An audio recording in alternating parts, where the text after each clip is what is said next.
Hi guys, I'm Shmee, hello and welcome back to the channel where today you join me in the storage with the Shmeemobiles for a bit of a talk. Now things have of course been crazy in recent weeks and there are a couple of things I would like to just tell you about today and run through, but in particular I'd like to talk about the repainting that is being done with my SLS Black Series. Am I completely destroying the value of that car? We'll talk about a few things like why I didn't buy the one that's already painted in Mystic Blue, why I'm painting it rather than Topaz Skin and Wrap, what's going on with the car market in general given everything that's happening around us, plus there are a few things in particular with the Senna that I'd like to show you and talk about later on as well. So let's have a quick chat, a bit of an update, answer perhaps some of your questions that are currently outstanding. The main thing to talk about then is whether I have completely and catastrophically destroyed the value of my new car, my Mercedes-Benz SLS-AMG Black Series, by repainting it from the original Himalaya Grey to my choice of Mystic Blue. Now if the comments are to be believed, my car must now be worthless. I should be throwing it away because no one could possibly ever want it. Well, as these things go, I'd like to give you a few more ideas and thoughts today, some things you might not have previously considered that potentially could change your perspective on whether this was the right move in terms of collectible value, but also, I think most importantly, in terms of what it means to me. Before we get on to all of that though, I'd like to touch on what's going on at the moment around the world, and in particular in regards to my YouTube channel. So everything you have seen uploaded on the Shmee150 channel prior to this point, and in fact including some of the videos still to come, were all filmed before the UK lockdown guidelines. Now the lockdown is vital to help us all get through this as quickly as possible, but I want to stress that the guidelines were not being breached by videos that I have uploaded. In fact, these vary from country to country, state to state, or region to region. It's different around the world, but these videos were all uploaded ahead.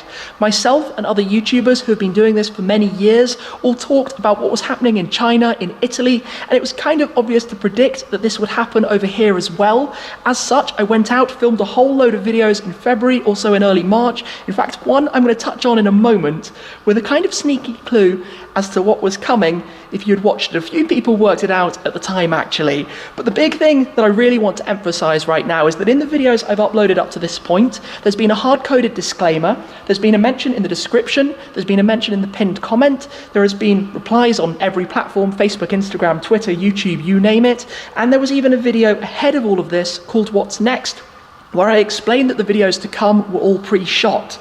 The thing that's kind of happened, and has been a bit of an eye-opener to me along the way, has been the vile side of the internet, to be honest. The messages that have come in not understanding this. Yes, I know 99% of you guys, the squad, you know exactly what's going on. You know that I film these videos. It's kind of like a TV show having a schedule. I knew what was happening, I made sure that I filmed as much content as possible, but a few people who haven't necessarily got it have been seriously aggressive. It's been a horrible time in terms of the messages, to be completely honest, but my channel is about the positivity. It's about these cars, the passion for supercars. It's what brought us all together. This isn't a channel for medical or political discussion. This is a channel for sharing what we all love. On which note, let me actually rewind and just quickly play the clip in question. And then the good old SLS AMG Black Series. I love this thing. There are about 350 SLS Blacks in total in the world. One day, one of those will be in my garage. Mark my words. What could possibly be quite so significant then about that clip, aside from the obvious that I do now have an SLS Black Series? Well, that was filmed when I visited Barry Skolnick's iconic collection, the most amazing car garage in Miami, Florida, the first stop on my tour in the USA in February. In fact, I uploaded that clip on the 8th of February, but I've got a confession that I need to make. At that point, when I said those words, I had actually already bought the car that you now know of as my new Shmeemobile, as my SLS Black Series. Now the reason for that was I was out in the USA for about 2 weeks. After it, I would have about a 10-day gap before going to the Geneva Motor Show. Of course, at that point, there was no crystal ball to know what was going to happen, to know the Geneva Motor Show would be cancelled, to know exactly what was going to happen to the world in a very short time thereafter. But in the USA, in those 2 weeks, I shot about, I think, 21 videos. In fact, probably a few more, because there are some I haven't even uploaded uploaded now. But that meant that I had all of the videos set for the gap through those 10 days afterwards to go out to collect the SLS, which I wanted to reveal when my channel reached 2 million subscribers, which I then did do so, and it's a huge thanks as always to you guys for being part of this adventure. But it meant in those 10 days, I went over to Germany, I collected the new car, I brought it back home, I imported it, did all the registration process, started taking it to Chartwell for the paint sample, the assembly work began or stripped it down, then it got painted. In fact, the car was actually blue before the UK lockdown. A bit of a confession there as well. So this all happened in that window. Then of course in early March things were changing very quickly. It looked like I was going to have to go full pace in order to have some good content to share with you guys, to keep bringing you positive, exciting content along the way, which is why after Geneva, when I filmed about 10 videos in 4 days, I then used the next week or two to go full on filming videos with all of these guys. And in fact, lots of you have noticed this. In the videos, there's traffic, businesses are open. These are things you can't see right now, so it's obvious they were filmed before all of this happened at least. But I do understand perhaps there could have been, I guess, more of an explanation. I wish I knew what was coming. None of us did. None of us, I guess, still do know what's going to be happening next. So the SLS was kind of already ready. All of these videos were prepared. A bit of a series for you guys, which of course now I'm staggering out. I had intended to bring them all out very quickly, but obviously there's not exactly a lot that I can film. So I'm going to do my best to publish them as and when I can. Anyway, enough of the backstory, onto some of your questions about the value of the SLS Black Series. And the first thing I would like to touch on is something that a lot of you noticed, this stunning car. Now this, I believe, is the world's only factory painted Mystic Blue SLS Black Series, and it is currently for sale at Alain Class out in Dubai. Now of course, I know the guys at the dealership well. I have visited and filmed there many a time in the past, and I would have loved to have bought that car, but there is one thing I need to say about it. This is a collector's car. This is a 0 miles delivery mileage example, which of course means it commands a premium price tag. By the time that you've bought it, transported it over to the UK, had to pay about 20% VAT, plus about 10% duty on top of that, and probably some other charges along the way, you end up at about double the price of buying one on the continent. Now, as much as I would have loved it, I also know that I want to go and drive my car and not feel worried about it. And if you're driving a 0 mileage car, then you have to start thinking about the value, and then it would have been a very expensive move to make. So that car is sitting waiting for someone else to acquire it, and it is going to be a lovely, lovely car when it finds a new home. On to the main question then finally, what happens to the value if you respray a collector's car? And this is where it all depends primarily what you started with.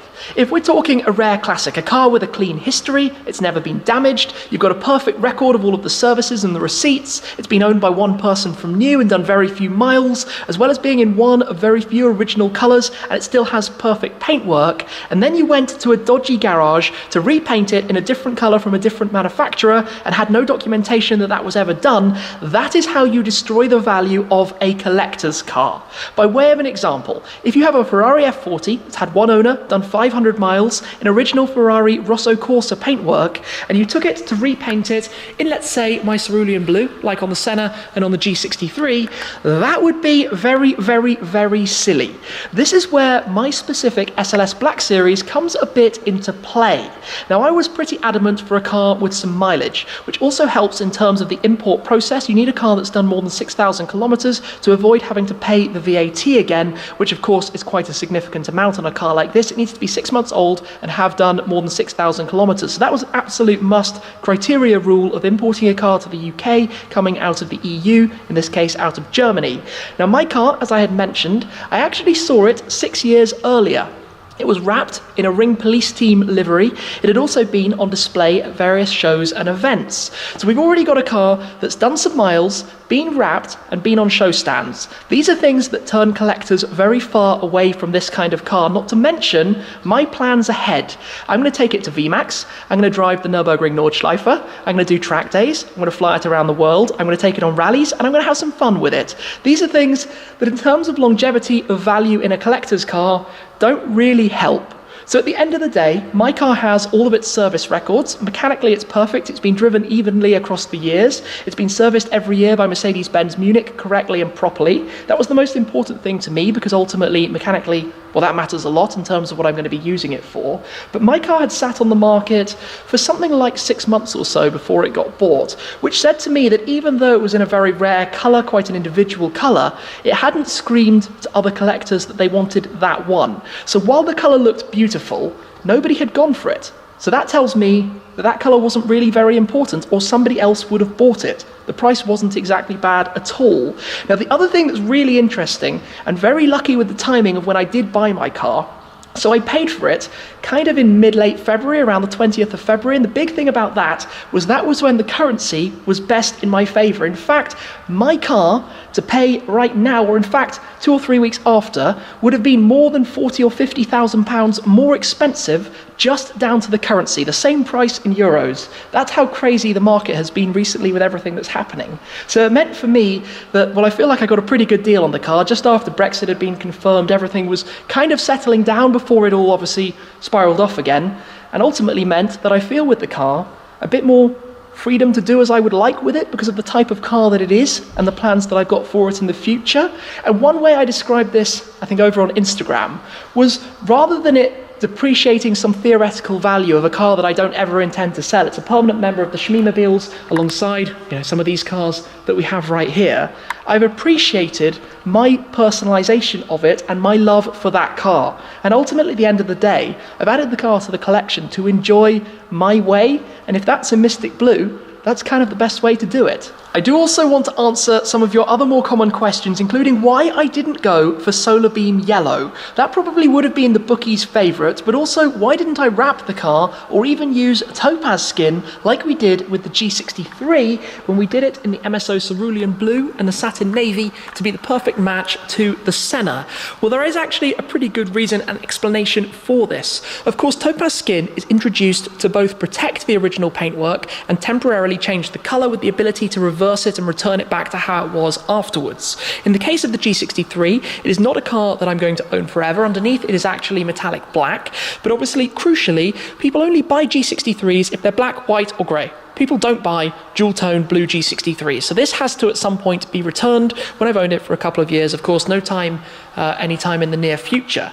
But that is why this, and I'm very happy with it, by the way, the finish is brilliant. It doesn't really get swirly at all. As you can see, it looks immaculate, which is really, really impressive stuff. But it's basically a respray. It costs about the same as a respray, almost, well, a little bit less, because basically you still have to dismantle the entirety of the car. It's not an easy operation. It's a hugely involving operation to take everything off and to change the colours of it with many different layers, the base peelable layers, the painted layers, and of course the lacquer that's on the top of it. So in the case of the SLS, if I did topaz skin, I would also, given the mileage and the plans for it, want to put PPF on top. Topaz skin can still get chipped. It's significantly stronger than if you don't have it. You can see around the front it's basically perfect. There are a few small niggles here and there.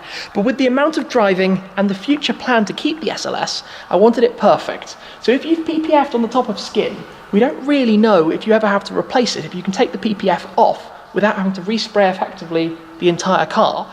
The other side of it is that it's my car forever. I want to keep it. I want it in my colour. I didn't really care for the colour underneath. I'm not a big fan generally of grayscale cars. I like my bright colours. Of course, the GTR Pro is white with the black stripe, but generally speaking, and obviously the GT is still under the Goodwill car cover that I collected at Topaz as well. In fact, I think all of these cars have something from Topaz on them. Skin, Goodwill, PPF, PPF, PPF, PPF. So nothing against Topaz. In fact, I had a long conversation with the guys. We sat down and talked it all through. So my car, when it's finished at Chartwell, will go to Topaz for PPF. But ultimately, with my future plans to still own the car in a decade, in 2 decades, in 3 decades, I want it blue. So that was the decision, basically. Now, I didn't want to wrap it, because a wrap does not have this finish, the paintwork finish. This is a full, perfect finish on the car, well, like all of the painted cars. Wraps just aren't the same. They're great for a tour, for 6 months, for a year, for maybe even 2 or 3 years. But long term, it's not the same as having a car fully painted, done completely properly from the beginning, which is why also I went to Chartwell, because of the job they did on this car, but also because they're Mercedes approved, doing everything the correct way. And by the way, you can imagine I had a lot of discussions about this. They impressed me a lot in terms of how much attention and care they would take over the entire project. So a few other things to talk about as well. The market at the moment, the car market, whether it's regular cars, supercars, or hypercars, the entire thing has frozen. Sales have stopped, dealerships are closed. Banks and finance companies are pretty much shut up as well at the moment. And of course, you can't go and pick up a car.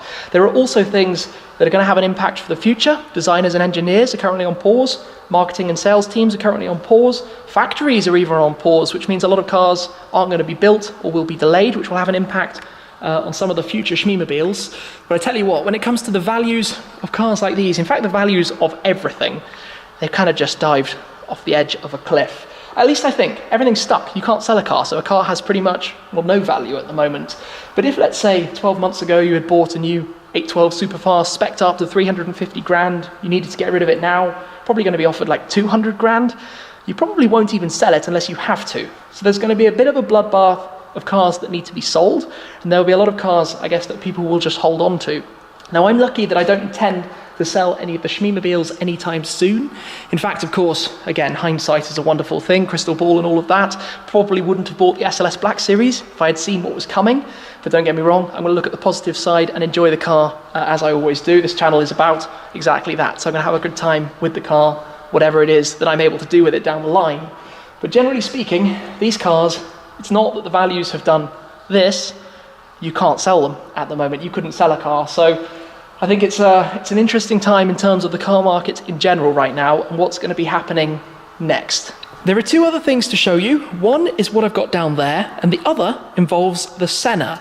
Now, when I took this car out for a drive and uploaded the video of it, a few of you noticed something peculiar about the inside of it, in particular to do with the material on the A-pillars. Now, the Senna has this entire carbon fibre roll cage with the loosest of kind of panels on the inside of it. Of course, it's completely stripped out, basically to make it as light as possible. In fact, just to remind you quickly of the interior of this car, it is all carbon fibre, carbon dash, only the pads over the airbags, and the things that you need, not even any proper storage or closed compartments or anything on the inside of it. But what happens basically, when I stick the camera on the very front of the car here, facing backwards into the canopy to see the driver, you get a quite unusual perspective, which means that you see, on the other side, that Alcantara trim, which to be honest, doesn't have the most perfect fit up towards the very top. Of course, it's the same on both sides, it's the same also on any Senna, because basically it's as light as it possibly can be, so that's why it looks a little bit weird. You don't really notice that yourself. You can't see from in the car, unless I guess you hold the camera right down towards the nose bridge, which is just not something that you ever actually do. Anyway, to show you what we've got here, thanks and a big shout out to Juice Your Ride. If you go to Juice Your Ride, you can find the trickle charger or the battery conditioner for your specific car, and they have very kindly hooked me up with the chargers that I require for each of the cars that I don't currently have one. So for example, the lithium chargers for the AMG GTR Pro, different chargers needed for different batteries. Their system helps you to find exactly the right one, but the GTR Roadster, GTR Pro have a lithium battery, where the GT, the GTS and the GTC have a normal battery instead. So I've got those also for the SLS, and the normal chargers for the Focus RSs, the Supra and the G63, and all of the correct adapters as well. So with the SLS, for example, that's the one that it needs to latch onto, I believe, in the boot of the car. So big thanks to them. These are obviously seriously going to help, especially with the cars basically being in kind of hibernation for a mostly unknown period of time. We don't really know at this stage what the future is going to hold. I guess that is more or less it then for today's update, but in terms of the actual question, have I devalued the SLS Black Series? Possibly. Who really knows? To be honest, it just doesn't matter. It is appreciated, like I said, in my love for the car. It looks spectacular, and I can't wait to share it very soon. In fact, an interesting tidbit from behind the scenes, I'd actually booked to respray an SLS Black Series. It costs about £20,000 or so in total before I had even bought my SLS Black Series. That's how much I wanted to make it Mystic Blue. I just needed to find the right car to start from, and of course did so in the car that you're going to see in the not too distant future. Again, a big thanks to Juice Your Ride for the trickle chargers, which I need to get hooked up on the GTR Pro and some of the other cars as well and work out everything that's going on. Remember, I do have a few more videos coming from before the lockdown here in the UK, where we have pretty specific guidelines. You can go out for medical purposes, you can go out for infrequent shopping for your groceries, you can go out daily for a bit of exercise, and you can also go to work if you cannot work from home. It doesn't need to be an essential work or a key worker job. Any work, if you can't do it from home, you can travel out to go to that as well. That's all found on the UK government website. So there's a lot to come. Please don't be surprised if you see me driving out and about, because it was all filmed before, unless I state otherwise. Thank you very much though for watching. As always guys, I hope you've enjoyed this little update with the Shmeemobiles and a bit more talk about the colour of the SLS Black Series. But that's it for this time, and I'll see you again very soon. Cheers!